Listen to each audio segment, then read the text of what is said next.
I say what ho, chaps and chabbits, Game Chap and Bertie here. Yes. Yes, indeed, fellows, and I dare say we are taking a look here at a comparison of the girls of the new Fire Emblem If game coming out soon compared to their counterparts in the game Fire Emblem Awakening, the previous entry in the series, and in Fire Emblem If there are a lot of girls, old chap. There most certainly are. Fire Emblem If. Now, it's called that in Japan at the moment because, of course, you have a choice to choose which side you want to be on. That's right, you can be either the Hoshido side or the Nohr side, and the decisions you make in the game will affect the game's outcome. So without further ado, let's take a look at some of the characters in this game and compare them to what we've seen previously in the series. Yes, indeed, let's do that. And as you said, there are a lot of girls and ladies in this game, in the Fire Emblem If game. That's right, of course. Now, the first girl we come to here is in fact Kamui. Now, this character is, of course, the main character of the game, the Avatar, who is actually a Dark Prince, born to both the Hoshido and the Nohr. So we can safely say, therefore, that his or her closest comparison would be Robin, the Avatar from the previous game, who was a tactician in that game. Most certainly, Robin. Of course, we're looking here at comparisons between the two. And as you said, Robin, now in Fire Emblem Awakening, your avatar could use swords and tomes,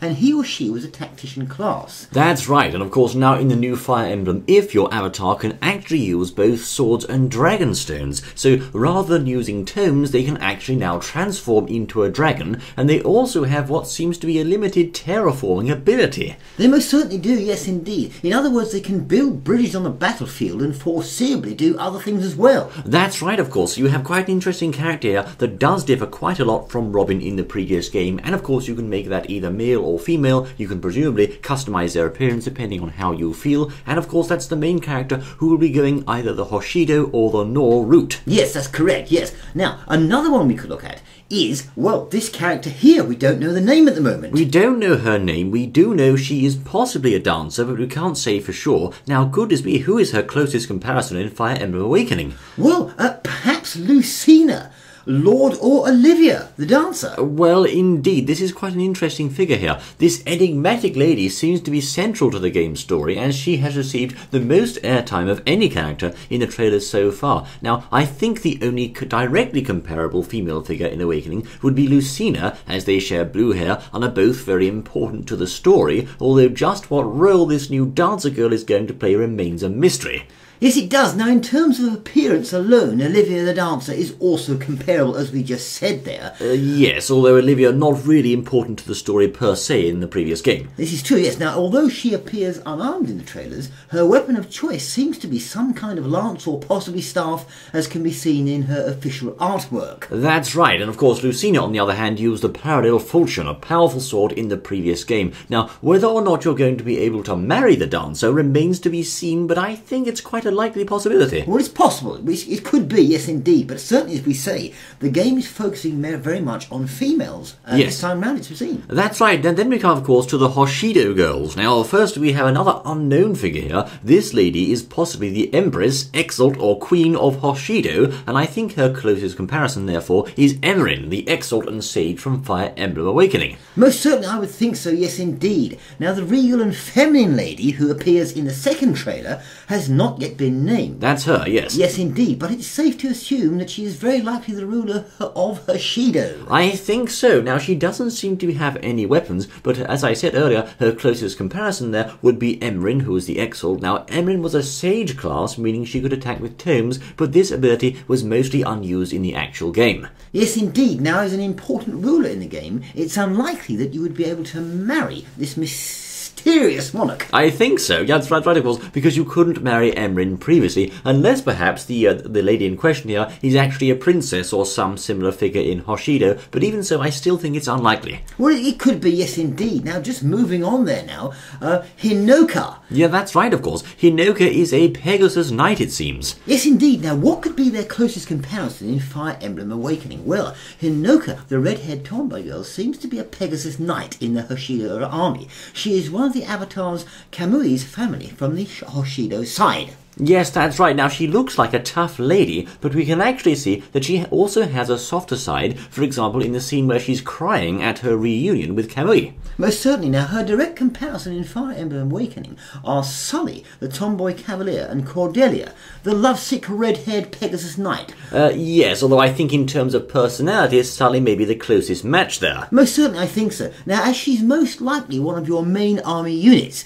you would normally be able to marry her, but remember that she is actually part of your Hoshido family, so it looks like Kamui will have to look elsewhere, perhaps. That's a very good point, of course, because she seems to be related to Kamui by blood, because she's, of course, part of his or her family. It doesn't look like you're going to be able to marry this particular girl. And that, of course, brings us on to the next girl, Sakura, who is also Hoshido and probably a cleric. Now, this lady is a girl with reddish-pink hair, and she's Kamui's younger sister from Hoshido. In other words, she is a Hoshidan princess. Yes, she is. Now, if you look closely, you can see that she's carrying some kind of staff, and she also mentions the wounds of Orochi, another female character, in a later scene. So she's probably a cleric, a class of healing unit, I think. I think you're right there. That means her equivalent in Awakening would probably be Lissa, Crom's little sister, and the game's first healer. You'll have to keep Sakura away from the front lines while using her to heal up anyone who's wounded on the Hoshido side, and once again, as she's directly related to Kamui, marriage will almost certainly be out of the question, whereas you could marry Lissa in Awakening. Yes, indeed, you could, yes. That's right, of course. Then we move on here to a Myrmidon, a Hoshidan Myrmidon, known as Kazahana. She is another tough girl.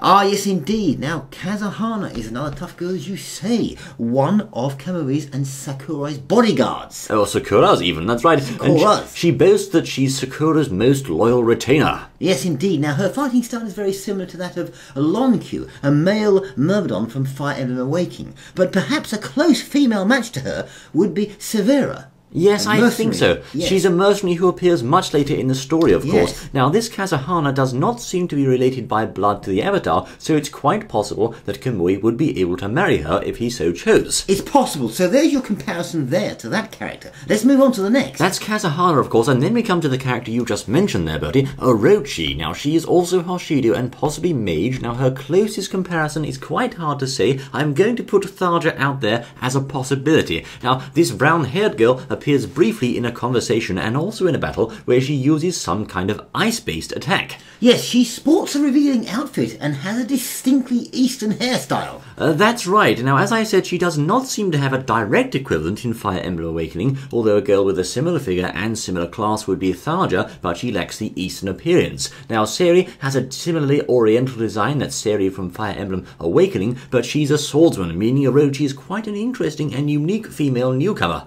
Yes, indeed. Now, it's quite likely that you would be able to marry this girl in the game if she takes your fancy in the game, as it were. You know? I think so, because Yes. of course she doesn't seem to be related by blood once more to the Avatar character. Yes. Then, of course, we come here to another rather interesting newcomer, I have to say, who is Felicia. Now, she is a maid and possibly a cleric. Yes, indeed. Now, this maid is an unusual newcomer. She beckons her master or mistress, I should say, Kamui, to wake up in the morning in the only scene where she appears. That's right. Now, she, of course, also has a Nohrian counterpart who is unnamed as yet and has blue hair instead of blonde. Yes, now she's presumably a loyal maidservant of the Avatar and may follow him, or her as it were, throughout the game. I think so. It's also possible that she could engage in battle also, although her class would be a complete mystery at this point, perhaps a cleric. Yes, now her equivalent in Awakening, what could it be? Well, perhaps Shursh, the maidservant of Virion. Yes, I think so, although Shursh could more accurately be termed a battle maid with her fondness for wyvern riding and slashing her enemies with axes. Yes, it's a good point. Now, it's entirely possible that the Avatar could be given the option of marrying his maidservant in the game. So, yes, perhaps on that one. I think so. It's quite possible he could choose to go the maidservant girl route there. It's now, an interesting of course, comparison. we come next to the Nohr girls. Now, these are quite interesting. There's actually only a couple of these that we know of at present, but we have an interesting one here, Camilla. Now, Camilla is a Nohr and possibly a wyvern rider, and I think she's already quite notorious. Now, some may take this seductive lady for a villainous type, but she actually seems to be quite caring and gentle towards Kamui the Avatar. Yes, indeed. Now, in one scene, she appears worried about Kamui, suggesting she may have a family connection towards the Avatar. Yes, now with her proportions and her outfit, her closest comparison might seem to be Aversa, a dark flyer, or Tharja from the previous game Awakening, who shared similar properties and each had a seductive nature, but unlike those two ladies, ladies, and especially Tharja, who actively stalked the Avatar, Camilla seems to have a softer side, so she might not be so bad after all. Yes, that's correct. Now, some may be disappointed to learn that it may not be possible to marry this particular character in-game, due to the fact that she may be linked by blood to Kamui. Ah, indeed. So those of you who thought, well, this lady looks quite nice, I'll marry her, you may be disappointed after all if indeed she does prove to be directly related to Kamui. Yes, indeed, very interesting. Then, of course, we come to another unnamed girl here. This one is actually a healer, it seems to be, possibly a cleric or troubadour, a bit like Sakura on the Hoshido side, and she's also quite fond of her big brother or big sister, Kamui the Avatar. Yes, she's presumably a Nohr princess and therefore quite important, of course, to the story. That's right. Now, like Sakura, her closest comparison would be Lissa from Fire Emblem Awakening, although perhaps this unnamed girl is more of a darker version since she belongs to the Nohr.